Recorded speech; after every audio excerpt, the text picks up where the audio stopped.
Hello friends, I'm Kayla. Welcome to another episode of upcoming book releases that maybe I'm going to read one day and I want to tell you about.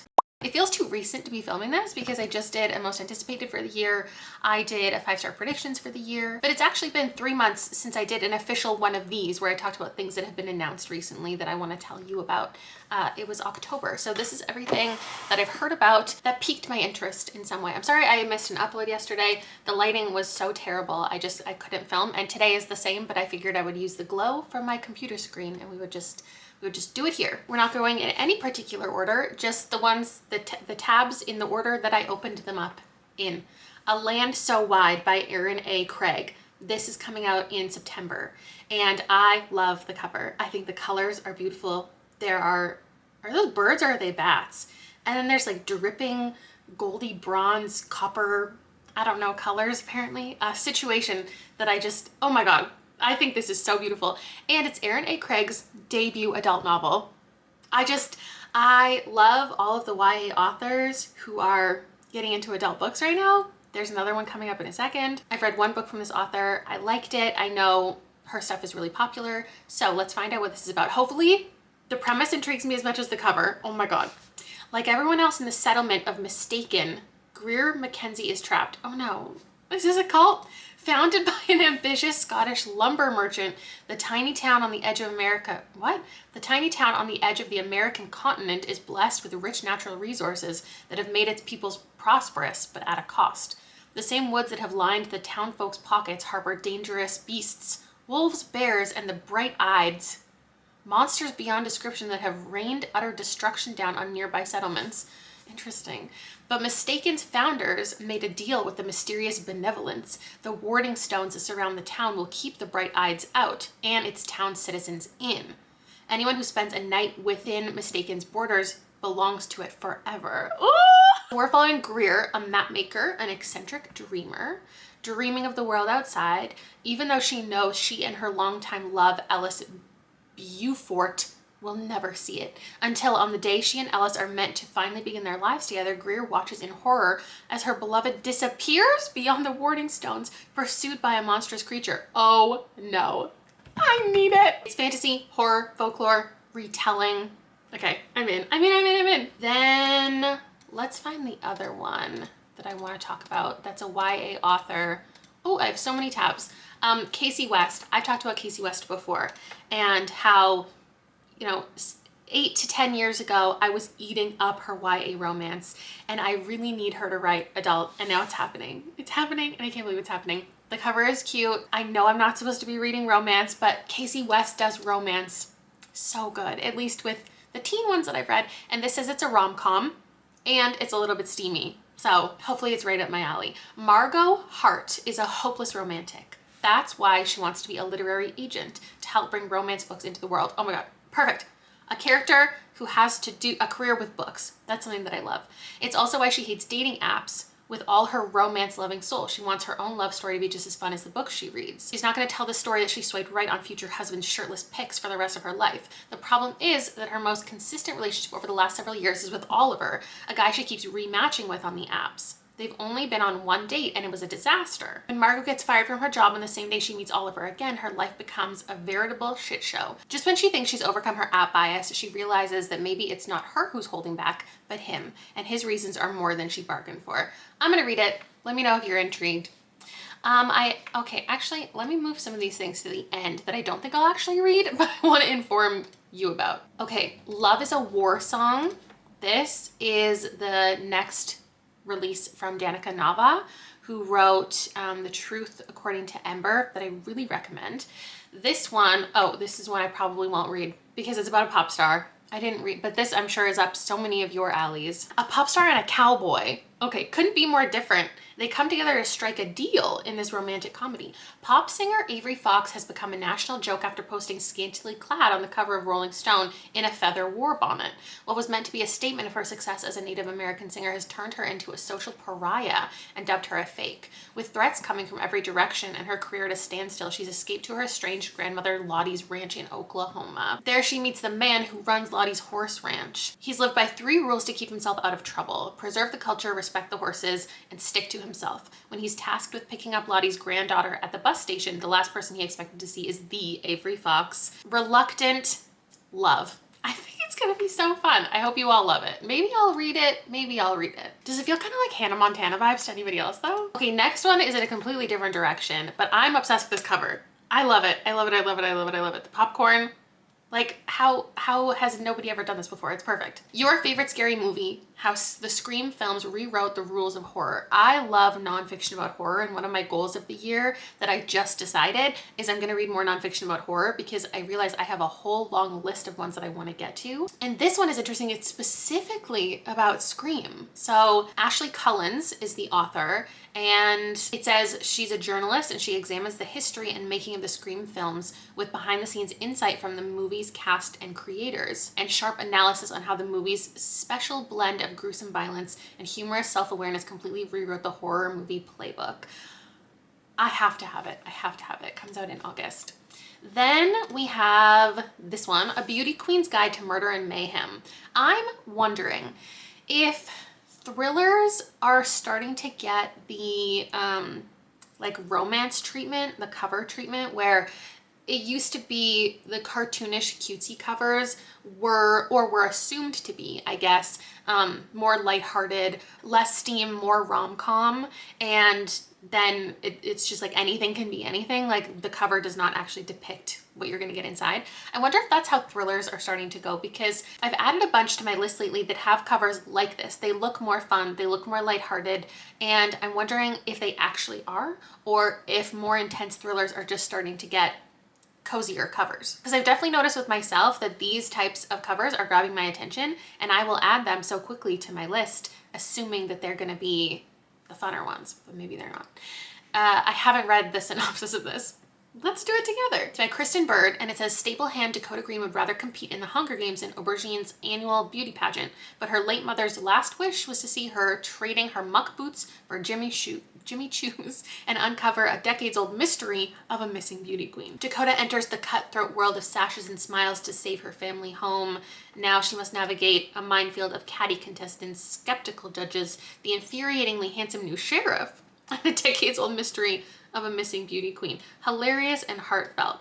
So maybe it's like mystery and romance, which could be fun. And then one more with a fun cover sounds totally up my alley.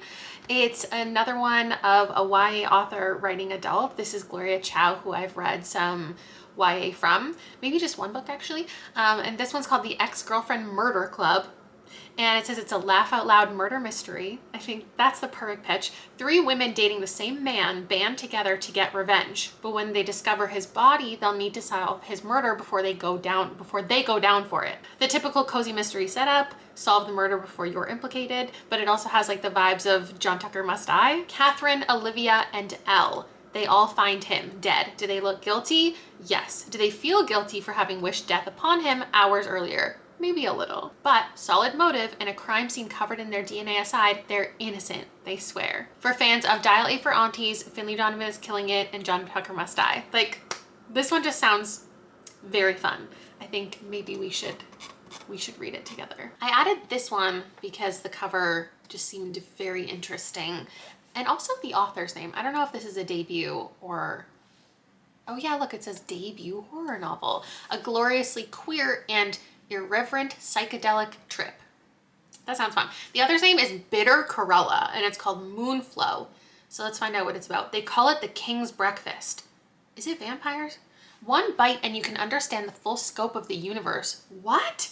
One bite and you can commune with forgotten gods beyond human comprehension. And it only grows deep in the Pamogo forest, where the trees crowd so tight that the forest floor is pitch black day and night, where rumors of strange cults and disappearing hikers abound. Sarah makes her living growing mushrooms. Goals. When a bad harvest leaves her in a desperate fix, the lure of the King's Breakfast has her journeying into those vast uncharted woods. Her only guide is the most annoying man in the world, but he's convinced there's no danger. But as they descend deeper, they realize they're not alone. Something is luring them into the heart of the forest, and they must answer its call. That comes out in September. I have to have it. The Autumn Springs Retirement Home Massacre. I feel like this might really appeal to some of you. It's by Philip Fracassi, who I've read The Valley Boys, is that what it's called, last year. And I know he's written a bunch of other things. Ooh, this is, oh, I thought it was set in the 70s. No, Rose is in her late 70s, living out her golden years at the Autumn Springs retirement home. When one of her friends dies alone in her apartment, Rose isn't too concerned. Accidents happen, especially at their age. Then another resident drops dead, and another. When with bodies stacking up, Rose can't help but wonder, are these accidents, old age, or something far more sinister? Together with her best friend Miller, Rose begins to investigate. The further she digs, the more convinced she becomes. There's a killer on the loose at Autumn Springs, and if she isn't careful, Rose may be the next victim. Interesting. It sounds more mystery than horror, but it does say horror.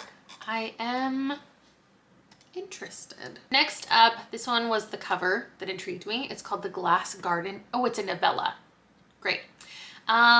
Jessica LeVay. This comes out in May. Dr. Teresa Blake is a homebody archaeologist devoted to the history of planet Earth. But when her sister Lissy makes a stunning discovery near an abandoned colony on the distant exoplanet. Oh, okay, got it.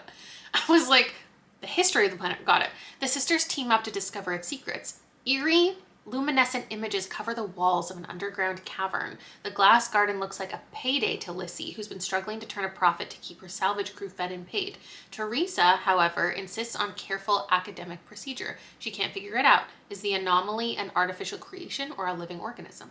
As the anomaly's mystery draws the sisters into an obsessive orbit, this is for me, it turns out neither greed nor science can offer protection from its relentless gravity. I will be picking that up. This one I added because I was so certain I've read from Tessa Gratton before, but I think it's just that I've heard of so much of her stuff.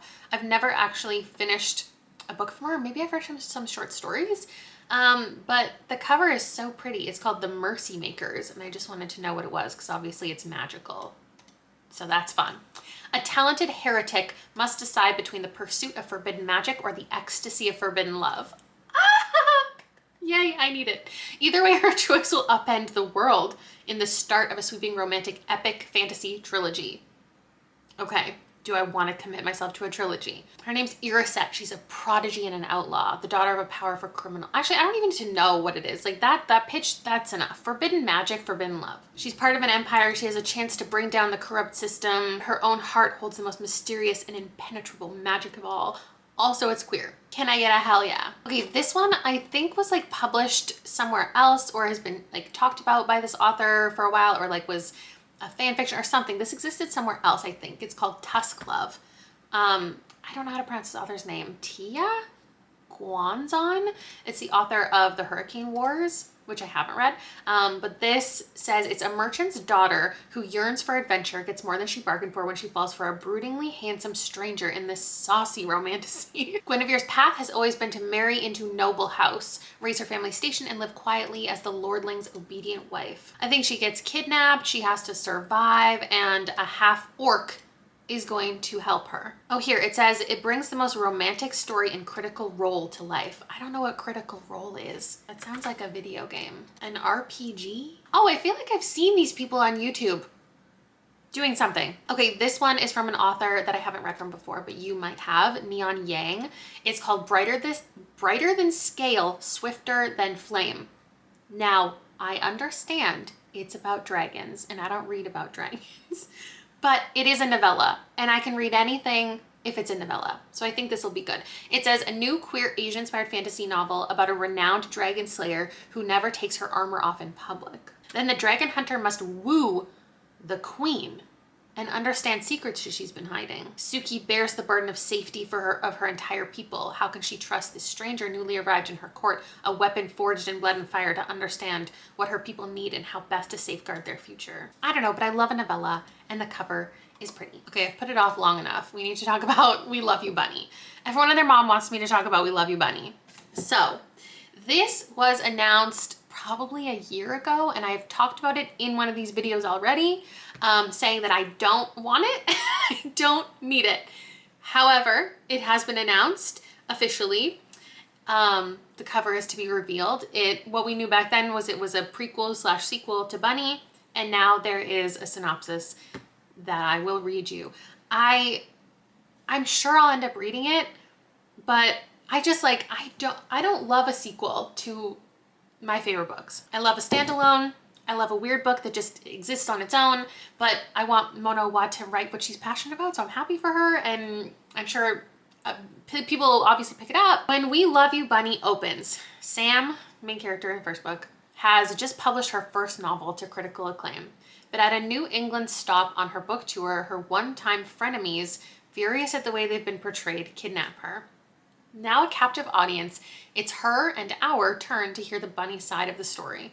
One by one, they take turns holding the axe and recount the birth throes of their unholy alliance, their discovery of their unusual creative powers, and the phantasmagoric adventure of conjuring their first creation.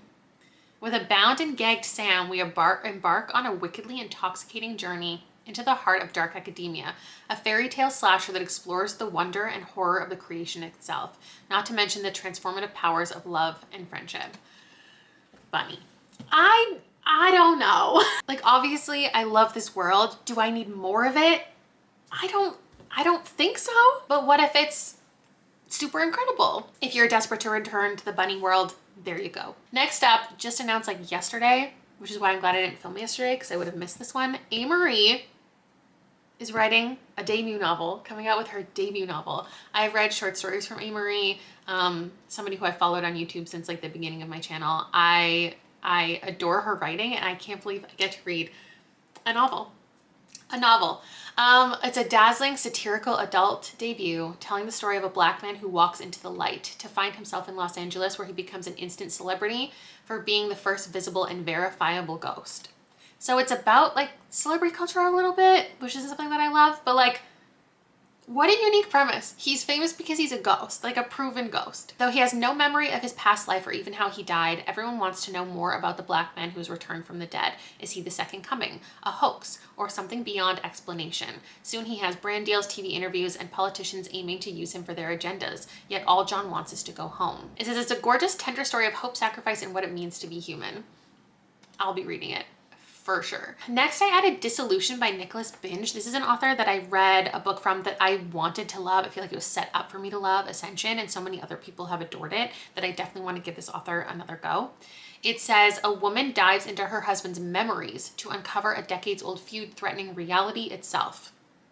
It's a techno thriller, and it says Maggie's lived the last decade caring for her elderly husband. His memory loss gradually erases all their beautiful moments together. A mysterious stranger appears at their door, revealing a shocking truth. Stanley isn't losing his memories. Someone is actively removing them to hide a long-buried secret from coming to light. If Maggie does what she's told, she can reverse it. She can get her husband back. Ooh, that sounds fun. Oh, I just saw the other cover. Okay, there's two covers.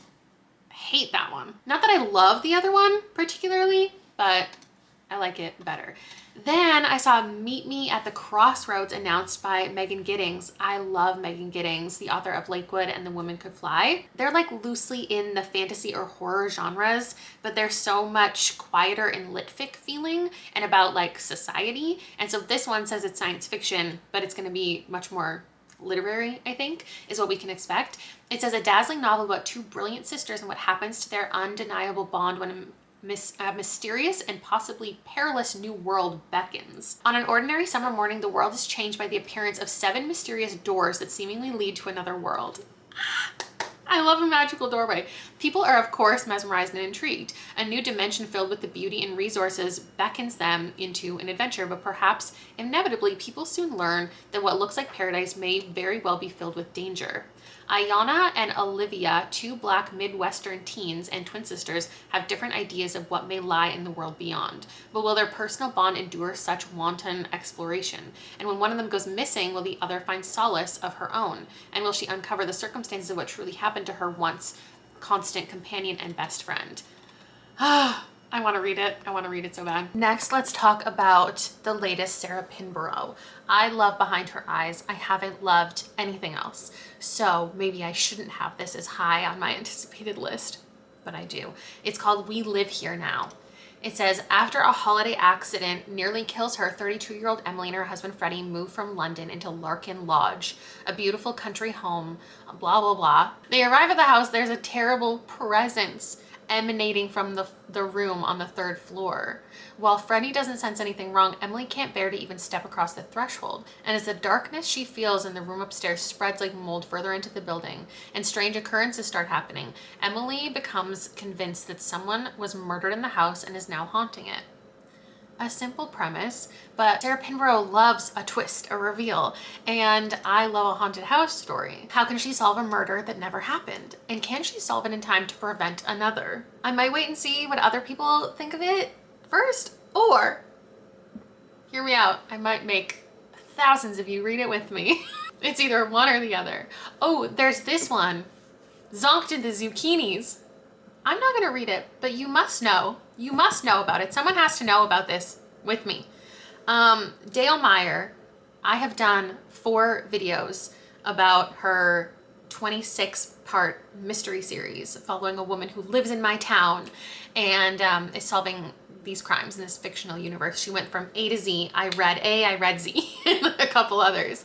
And now this pops up on my Goodreads one day, Zonked in the Zucchinis.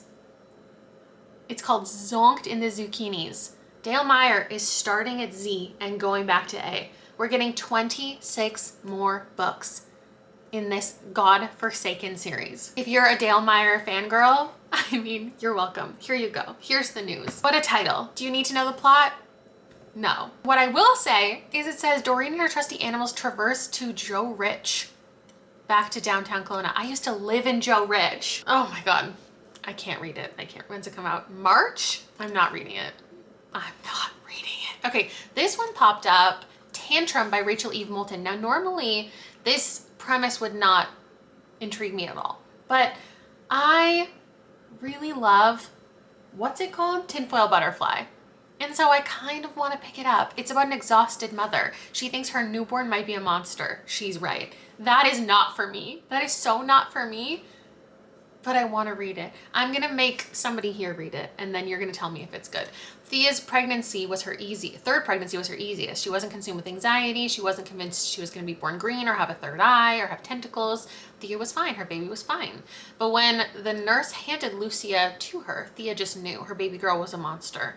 Not only was Lucia born with a full set of teeth and a devilish glint in her eye, but she's always hungry. Indiscriminately so. One day Lucia points at her baby brother, looked Thea dead in the eye and said, "I eat."